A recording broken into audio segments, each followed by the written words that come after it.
Students,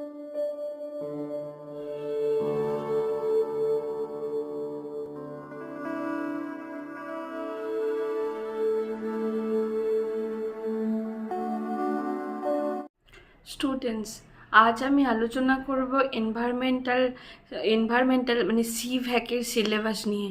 তোমরা হয়তো environment কীভাবে পড়তে হবে বা সিলেবাসে কী আছে সেইগুলো হয়তো তোমরা জানো না।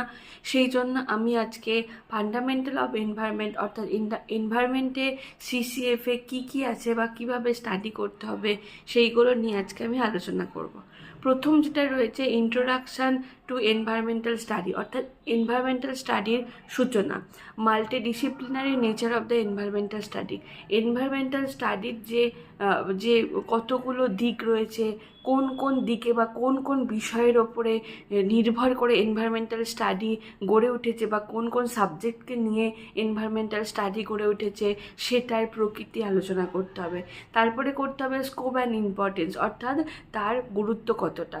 তারপরে করতে হবে concept of sustainability and sustainable development and sustainability goal অর্থাৎ সাস্টেনেবল ডেভেলপমেন্ট কাকে বলে এবং সাস্টেনেবল ডেভেলপমেন্ট কেন গড়ে উঠেছে ও তার গোলগুলি কী কী।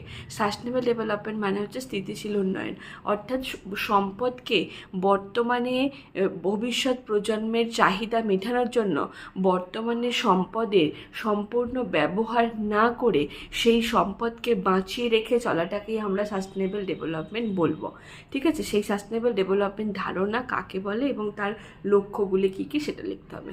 তারপরে যেটা রয়েছে লো কার্বন লাইফস্টাইল মিশন লাইফ অর্থাৎ কার্বন কম কম করে জীবনযাপন অর্থাৎ কার্বন বেশি ব্যবহার না করে, যাতে যে সমস্ত দ্রব্যগুলো ব্যবহার করলে আমরা কার্বন উৎপাদন হবে না, সেই লো কার্বন লাইফস্টাইল এবং মিশন লাইফ এই দুটো নিয়ে আমাদেরকে পড়তে হবে। তারপরে রয়েছে ইকোলজি অ্যান্ড ইকোসিস্টেম। তোমরা জানো ইকোলজি হলো বাস্তুবিদ্যা, ইকোসিস্টেম হলো বাস্তুতন্ত্র।